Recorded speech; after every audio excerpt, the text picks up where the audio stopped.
what is this inversion telling us? It's telling us that if it goes back to inversion and gets more inversion between the 2-year note and the 10-year bond yield, the odds of a recession certainly move higher. Take a look at this chart. Here's the link between recession and inverted yield curves, historically at least. Go to the far right-hand side of your screen, and what you see is that the 2s to 10s curve inverted in March of '89. Takes a couple years off, and there's a lag. 90, 91, that's the recession that followed. April 2000 inversion, followed by the 2001 recession, and then November 2006 inversion as you work your way to the right, about 2 years ahead of the 2008-2009 recession.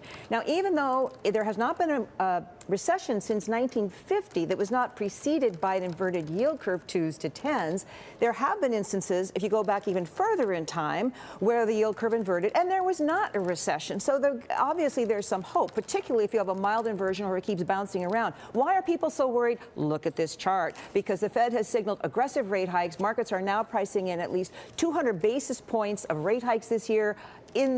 From March to December. This was the 25 basis point rate hike Fed, all about gradualism. This would imply 6 more rate hikes, at least maybe, I guess more like 7, and at least 150 basis point rate hike. That's another reason why people are so concerned, particularly after former New York Fed Bank President Bill Dudley wrote another opinion piece for Bloomberg Opinion saying that now recession is inevitable. The Fed's behind the curve. It's going to have to move quickly. Yes, the labor market's strong now. Yes, consumer demand is strong. But the people who are worried about this just figure that if that's the case, if the Fed's going to have to move that quickly, it is creating a strong risk of recession. And right now, the yield curve is reflecting it.